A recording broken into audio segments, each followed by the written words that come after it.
सावनेर में सड़क सुरक्षा को लेकर एक सराहनीय नागरिक पहल सामने आई है, जहां जिम्मेदार विभागों ने उदासीनता के चलते एक सड़क दुर्घटनाओं का केंद्र बनती जा रही थी। वहीं समाजसेवी युवाओं और पुलिस प्रशासन ने मिलकर श्रमदान के जरिए इस समस्या का समाधान किया। यह पहल न सिर्फ सड़क हादसों को रोकने की दिशा में अहम है, बल्कि सामाजिक जिम्मेदारी की एक मजबूत मिसाल भी पेश करती है। देखिए खास रिपोर्ट। हेटी पुलिस पोस्ट से सावनेर शहर की ओर आने वाली सड़क लंबे समय से दुर्घटनाओं का कारण बन रही थी। रोड डिवाइडर और सड़क किनारे की उगी झाड़ियों के कारण यह मार्ग डार्क पॉइंट बन चुका था।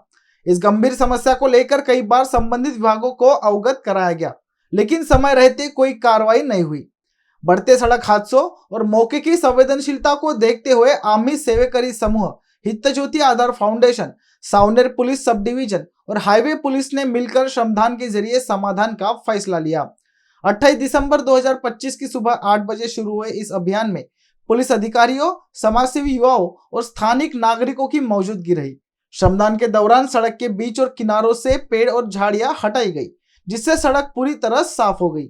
स्थानीय लोगों की उम्मीद है कि इस पहल से भविष्य में सड़क हादसों पर रोक लगेगी। सेवेकरी परिवार की यह पहल सामाजिक जिम्मेदारी और जागरूक नागरिकता की एक मजबूत मिसाल है। सावनेर सेवेकरी परिवारच्या वतीने या हायवेवर जे पूर्ण झाडं वाढलेले आहे त्याकरिता Saoner police station, Heti police चौकी, हितज्योती आधार फाउंडेशन आणि सावनेर मित्र परिवार यांच्या वतीने पूर्ण सफाई करण्याचं एक आयोजन करण्यात आलेलं आहे। संपूर्ण मीडियाच्या वतीने त्यांचं खूप खूप अभिनंदन की येणाऱ्या काळामध्ये वाढते अपघात ते टाळण्याकरिता या युवकांनी केलेला हा जो प्रयास आहे हा अत्यंत सुप्त असा एक आयोजन यांनी केलेला आहे। माझ्यासोबत पूर्ण टीम आहे, त्यांच्यासोबत आता आपण बघूया सगळेजण आपल्या श्रमदानातून वाढलेल्या याच्या झाडी झोपडी आहे। मी कॅमेरामॅनला म्हणेल की आपण बाजूची जी झाडी झोपडी आहे ते दाखवाल। ही झाडी झोप आता साफ करून या यातायात सुरळीत हो याकरिता सगळा उपक्रम सुरू केलेला आहे।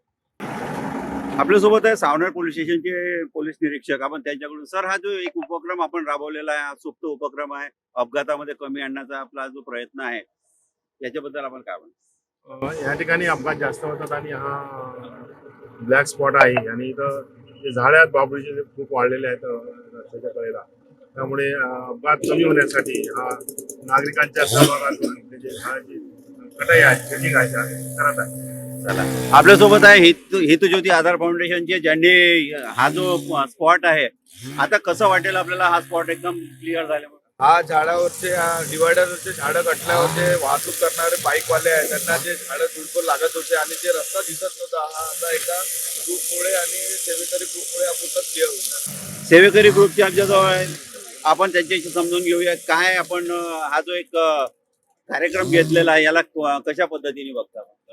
बरेच दिवसापासून या रोड बद्दल वारंवार पत्रव्यवहार तिथल्या स्थानिक लोकांकडून झालेला आहे, पण प्रशासन याच्यावर काही लक्ष देत नव्हते। आता प्रशासन याच्यावर लक्ष देईन, पण ते किती दिवसात लक्ष देईन हे काही ठरवलं नव्हतं आणि स्पॉटला लक्षात घेता आपण आपल्या सेवेकरी ग्रुपच्या माध्यमातून हे समाजकार्य घडून आणलं। आपल्यासोबत हेटीचे सरपंच सुद्धा आहे, आपण त्यांच्याकडून जाणून घेऊया। आपण इथे ट्रॅक्टर वगैरे उपलब्ध करून दिले आहे। भूषण भाऊच्या माहितीनुसार नेहमी वारंवार सूचना करूनही यांनी काही दखल घेतली नाही आणि हे याच्यामुळे पुढचं वाहतूक दिसत नसल्यामुळं धोक्याचा निर्माण तयार होत होतो आणि त्याच्यामध्ये हे जे रोडमध्ये जे फट पडली आहे त्याच्यामध्ये बी यांनी काँग्रेस करायला पाहिजे होतं, केलं नाही। काही वाहतूक त्याच्यामध्ये फसून पडले आणि ते धोका निर्माण झाला आहे। श्रमदानातून हे कार्य होऊन राहिलं आपल्याला कसं वाटून राहिलं? हे खूप छान आणि खूप स्तुत्य उपक्रम आहे। जसं ज्या पद्धतीने आपण अपघातासाठी आळा घालू शकतो यासाठी आपण हा जो उपक्रम राबवलेला आहे त्या उपक्रमाबद्दल मला खूपच छान वाटतं आणि एवढे सगळे जे सेवेकरी आहेत ते सेवेकरी इथे सगळे आपल्या जोमाने काम करतायत आणि सगळ्यांचे इथे सहकार्य पोलीस प्रशासनाचं आहे। एक व्हॉट्सअप ग्रुप फक्त मनोरंजनासाठी नाही तर समाजासाठी काम करतं असा या सेवेकरी ग्रुपने एक कार्य करून दाखवलेलं आहे। काय म्हणू मी आपल्या माध्यमातून सर्वांना धन्यवाद करतो की आम्ही जो सावनेरला सेवेकरी ग्रुप चालवतो तो निव्वळ व्हॉट्सअप ग्रुप नाही, गुड मॉर्निंग गुड नाईट नाही, तर लोकांच्या समस्या दूर करण्यासाठी आम्ही तो ग्रुप चालवतो आहे। रुग्णसेवा असो की रोडची सेवा असो की कोणाची मृत्यू असो की कोणाचे काही असो, आम्ही त्या सेवेकरी ग्रुपच्या माध्यमातून एका व्हॉट्सअपच्या मेसेजाने संपूर्ण तालुक्यात आपल्यासोबत राष्ट्रीय महामार्गाच्या पोलीस निरीक्षक आहे, आपण त्यांच्याकडून जाणून घेऊ। मॅडम हा जो स्पॉट आहे एक डार्क स्पॉट बनलेला होता आणि आपण सगळ्यांनी मिळून हा उपक्रम राबवून राहिलेला, याच्यामध्ये आपल्याला काय? हे खरंच खूप छान आणि उपयुक्त उपक्रम आहे. हे झाडं बऱ्याच वर्षापासून रोपट्याची वृक्ष झालेली आहेत आणि त्यामुळे येणाऱ्या जाणाऱ्या लोकांना अलीकडचं पलीकडचं दिसत नाही, त्यामुळे अपघात होण्याचे खूप जास्त चान्सेस आहे. या उपक्रमामुळे अपघात कमी होणारच आहे, परंतु ते सौंदर्यीकरण सुद्धा होईल एका प्रकारे रस्त्याचं आणि ते दिसायला सुंदर दिसेल आणि नागरिकांना सुद्धा येण्या जाण्याला काही अडचण होणार नाही. आणि हा खरंच उपक्रम इतका छान राबवला आहे, त्यामुळे जे आपले सामाजिक कार्यकर्ते आहेत भूषण, मी त्यांचं खूप अभिनंदन करते आणि तुमच्या सगळ्यांचं धन्यवाद मानते की तुम्ही आमच्या भेटी पासून सुरुवात केलेली आहे, त्यामुळे आमच्या भेटीचे पण सौंदर्यीकरणात भर पडत आहे. इन BCN न्यूज के लिए सावनेर से किशोर धुंडेले की रिपोर्ट।